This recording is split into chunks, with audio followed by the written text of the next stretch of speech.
सर्वेभ्यः नमो नमः। जय श्री राम। सज्जनों, आज हम किस वृक्ष का पूजन करने से या किस वृक्ष को घर के आसपास लगाने से या किस वृक्ष में ऐसे ही हम जल चढ़ा दिया करें या जल से सिंचाई कर दिया करें तो कौन से हमारे ग्रह अनुकूल हो जाते हैं, प्रसन्न हो जाते हैं।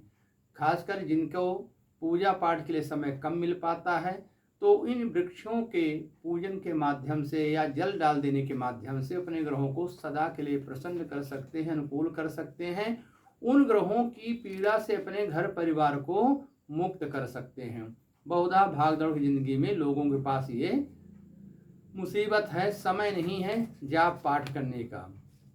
तो आपको अपने सूर्य ग्रह को अनुकूल करना है तो इसके लिए आपको बेल और मंदार का पेड़, आप बेल का पेड़ लगा दीजिए, मंदार का पेड़ लगा दीजिए या कहीं पे लगा हो तो उस पे रविवार के दिन जल डाल दिया करिए। इससे आपके सूर्य सदा अनुकूल रहेंगे।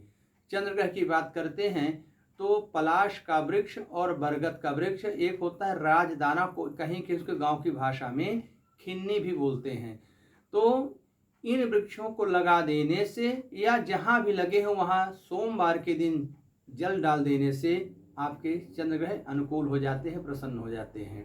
मंगल ग्रह की बात करते हैं, अगर आप कांटे वाले वृक्ष और उसमें भी एक नाग जिह्वा और खैर या बबूल, इनके वृक्ष को लगा देने से या इन वृक्षों में जल डाल देने से आपके मंगल ग्रह अनुकूल हो जाते हैं, प्रसन्न हो जाते हैं। बात करते हैं बुध ग्रह की, अगर आप विधारा और अपराजिता और अपामार्ग इन वृक्षों को या कदम के वृक्ष को लगाते हैं या इनमें जल डालते हैं तो आपके बुध ग्रह अनुकूल होते हैं और इनकी कृपा आपको सदा प्राप्त होती रहती है।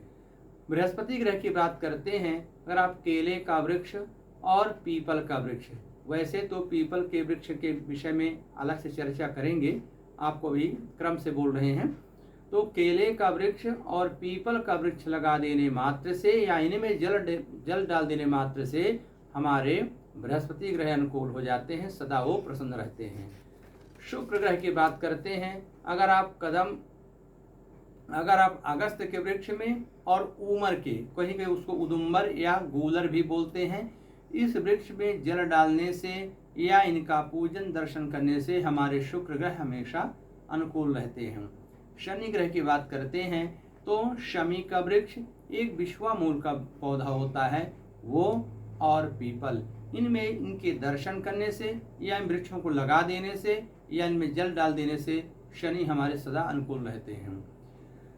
राहु की बात करते हैं, अश्वगंध का पौधा हो गया, दूर्वा हो गई और चंदन का वृक्ष हो गया, इनके वृक्षों के रोपण से या इनमें जल चढ़ा देने से, इनकी सिंचाई कर देने मात्र से राहु सदा के लिए अनुकूल हो जाते हैं।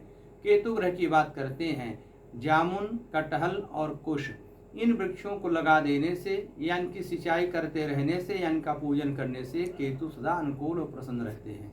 तो कुल मिलाकर के आप प्रत्येक ग्रह के बारे में समझ गए हैं, लेकिन इसमें दो बातें और ध्यान रखिएगा। एकमात्र पीपल का ऐसा वृक्ष है और तुलसी का ऐसा पौधा है कि जिनको लगा देने मात्र से हमारे समस्त ग्रह अनुकूल रहते हैं। उसमें ग्रह बाधा, नक्षत्र बाधा, वास्तु बाधा ये भी दूर हो जाती है। अगर आप पीपल वृक्ष के साथ तुलसी को लगा देते हैं तो इससे आपको लक्ष्मी नारायण की कृपा प्राप्त होती है। अगर आप केले के पौधे के साथ तुलसी को लगा देते हैं, इससे भी लक्ष्मी की कृपा उस घर पर सदा बनी रहती है, उस घर में कभी दरिद्रता नहीं आती है। अगर आप आम के वृक्ष के साथ चमेली का वृक्ष लगाते हैं, पौधा लगाते हैं, तो उस घर में कभी कोई कुमारा नहीं होता, चाहे लड़का हो चाहे लड़की हो, वैवाहिक बाधा कभी नहीं होती। अगर आप नीम का पौधा किसी देवी मंदिर में लगाते हैं तो आपके जीवन में कभी कोई योगिनी या भूत प्रेत, तंत्र मंत्र इत्यादि की बाधाएं नहीं होती, समस्त रोग बाधाओं से आप मुक्त रहते हैं। तो इस प्रकार से इन वृक्षों के प्रयोग से आप बिना पूजन के भी, बिना जाप दान के भी अपने ग्रहों को अनुकूल कर सकते हैं, प्रसन्न कर सकते हैं, ग्रहों की कृपा से अपने आप को धन बना सकते हैं। अगले वीडियो में कुछ नई बातें लेकर के आएंगे। आपका जीवन मंगलमय हो। जय श्री राम।